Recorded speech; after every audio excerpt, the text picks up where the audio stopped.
ভ্যানগার্ডের পর্দায় প্রত্যেককে স্বাগত জানাচ্ছি। এই মুহূর্তে আপনাদের সাথে আমি রয়েছি অঙ্কিতা। চোখ রাখছি এই মুহূর্তের গুরুত্বপূর্ণ সংবাদের দিকে। প্রথমেই নজর রাখতে হয় আবহাওয়ার দিকে, কারণ মেঘাচ্ছন্ন আকাশ, মেঘলা আকাশ, তার মধ্যেও ভ্যাপসা গরম অস্বস্তি আরো অনেকটাই বাড়িয়ে দিচ্ছে। অন্যদিকে বৃষ্টি লাগাতার হওয়ার সম্ভাবনা রয়েছে।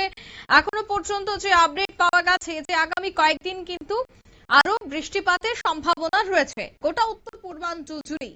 ত্রিপুরাতেও হালকা থেকে মাঝারি বৃষ্টিপাতের পূর্বাভাস। আগামী 5 দিন বজ্রপাত সহ ঝড় বৃষ্টির আশঙ্কা এবং সতর্ক থাকার পরামর্শ আবহাওয়া দপ্তরের। বিস্তারিত সে বিষয়ে জানবো। টেলিফোন লাইনে যুক্ত হয়ে গেছে প্রতিনিধি শতাব্দী দেবনাথ। শতাব্দী, ঠিক কি জানতে পারছো? দেখো, রাজ্যে কখনো তীব্র রোদ, কখনো বা ঝমঝমিয়ে বৃষ্টি, কখনো বা মেঘে ঢেকে যাচ্ছে আকাশ। আর এই অদ্ভুত খেলা চলছে আবহাওয়ার ক্ষেত্রে। আবার একটানা বৃষ্টির কারণে গুমোট গরমটা থেকেই যাচ্ছে। মূলত আগরতলা কেন্দ্রের আবহাওয়া দপ্তরের প্রকাশিত বুলেটিন অনুযায়ী আগামী কয়েকদিন রাজ্য জুড়ে বৃষ্টিপাত এবং বজ্র ঝড়ের প্রবণতা অব্যাহত থাকার সম্ভাবনা রয়েছে। এছাড়া আগামী 24 ঘন্টাতে ত্রিপুরার বিভিন্ন জেলায় হালকা থেকে মাঝারি বৃষ্টি অথবা বজ্রবিদ্যুৎ সহ বৃষ্টিপাত হওয়ার সম্ভাবনা রয়েছে। আর বিশেষ করে পশ্চিম ত্রিপুরা, সিপাহীজলা, দক্ষিণ ত্রিপুরা, গোমতী, খোয়াই এবং ধলাই জেলার 1 বা 2 স্থানে ভারী বৃষ্টিপাত হতে পারে। আর যার কারণে হলুদ সতর্কবার্তা জারি করে দেওয়া হয়েছে। আবহাওয়া দপ্তর এই জেলাগুলির জন্য যে সতর্কবাণী দিয়েছে, এতে করে রাজ্যের বিভিন্ন প্রান্তে বজ্রপাত সহ ঝড়ো হাওয়া এবং বজ্র ঝড়ের সম্ভাবনা খুব রয়েছে।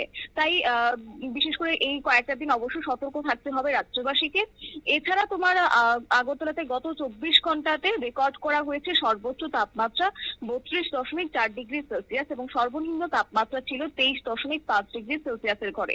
আপেক্ষিক আর্দ্রতার পরিমাণটা ছিল 71 থেকে 96% ঘরে। যদিও আগামী 24 ঘন্টার ক্ষেত্রে পূর্বাভাস দিয়ে দেওয়া হয়েছে যে সর্বোচ্চ 33 ডিগ্রি থাকতে পারে এবং সর্বনিম্ন থাকবে 24 ডিগ্রি সেলসিয়াসের ঘরে। আগরতলা এবং আশপাশের এলাকায় সাধারণত মেঘলা আকাশ থাকার পাশাপাশি হালকা থেকে মাঝারি বৃষ্টি অথবা বজ্রবিদ্যুৎ সহ বৃষ্টিপাতের সম্ভাবনা রয়েছে। 5 দিনের যে পূর্বাভাস দিয়ে দেওয়া হয়েছে, তাতে করে 23শে জুন থেকে 27শে জুন পর্যন্ত রাজ্যের অধিকাংশ এলাকাতে বজ্রঝড় এবং বৃষ্টির পরিস্থিতি বজায় থাকবে। প্রথম 2 দিনে কয়েকটি জেলায় ভারী বৃষ্টিপাতের সম্ভাবনা থাকলেও পরবর্তী যে দিনগুলি অর্থাৎ বাকি 3 দিন মূলত বজ্রবিদ্যুতের সম্ভাবনাটা খুবই বেশি। তার সঙ্গে থাকবে বৃষ্টির পূর্বাভাস। তবে হ্যাঁ, স্বস্তির খবর হচ্ছে আগামী 3 থেকে 4 দিন রাজ্যে সর্বোচ্চ এবং সর্বনিম্ন তাপমাত্রা স্বাভাবিকের কাছাকাছি থাকবে। আর যার ফলে তাপমাত্রার বড় ধরনের ওঠানামার কোন রকমের আশঙ্কা আপাতত থাকছে না। এছাড়া আবহাওয়া বিশেষজ্ঞদের মতে বজ্রঝড়ের সময় অবশ্যই নিরাপদ স্থানে অবস্থান করা, অপ্রয়োজনীয় ভাবে বাইরে না বেরোনোর পরামর্শ দেওয়া হচ্ছে। পাশাপাশি বৈদ্যুতিক যন্ত্রপাতি ব্যবহারে সতর্ক থাকতে হবে।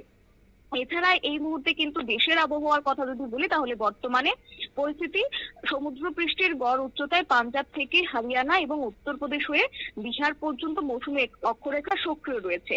তবে নিম্ন ট্রপোস্ফিয়ারে পশ্চিমা বায়ুটির অক্ষরেখা তোমার সমুদ্রপৃষ্ঠ থেকে 1.5 কিলোমিটার উপরে অবস্থান করছে। যদিও গোটা দেশ জুড়ে এখন আবহাওয়ার খেল লক্ষ্য করা যাচ্ছে, তার একটা পরোক্ষ প্রভাব পড়ছে ত্রিপুরা রাজ্যের ক্ষেত্রে এবং তার প্রভাব পড়ছে ভারতের উত্তর পূর্বাঞ্চলের রাজ্যগুলির ক্ষেত্রেও। আইএমডি জানাচ্ছে অসম, মেঘালয়, অরুণাচল প্রদেশ, নাগাল্যান্ড, মণিপুর, মিজোরাম, ত্রিপুরা এবং সিকিমে হালকা থেকে মাঝারি বৃষ্টিপাতের সম্ভাবনা রয়েছে। এবং বিশেষ করে মেঘালয় এবং অসমের ক্ষেত্রে ভারী বৃষ্টি হতে পারে, অতি ভারী বৃষ্টিপাতও লক্ষ্য করা যেতে পারে, যার কারণে পার্বত্য এলাকাগুলির মানুষ অবশ্যই সতর্ক থাকতে হবে। ধস নামা কিংবা জল জমে যাওয়া এসব পরিস্থিতির সম্মুখীন হতে পারে। তবে ত্রিপুরা রাজ্যের ক্ষেত্রে স্বস্তির খবর হচ্ছে আপাতত অতি ভারী বৃষ্টিপাত থাকছে না। তবে হ্যাঁ, বলাই বাহুল্য যে এই উত্তর পূর্বাঞ্চলের রাজ্যগুলির ক্ষেত্রে কিন্তু আগামী কয়েকদিন বৃষ্টিপাতের সম্ভাবনাটা খুবই বাড়বে, সঙ্গে থাকবে বজ্রপাত, এমনটাই পূর্বাভাস দিচ্ছে আবহাওয়া দপ্তর। অঙ্কিতা, একদমই ধন্যবাদ। অর্থাৎ আবহাওয়া দপ্তরের কিন্তু এই পূর্বাভাস থাকছে যে আগামী কয়েকদিন হালকা থেকে মাঝারি বৃষ্টিপাত হতে পারে রাজ্য জুড়ে এবং গোটা উত্তর পূর্বাঞ্চলে কিন্তু বৃষ্টির ঘটা থিকিয়ে যাচ্ছে। তাই মেঘলা আকাশের সাথে ভ্যাপসা গরমও লক্ষ্য করা যাবে।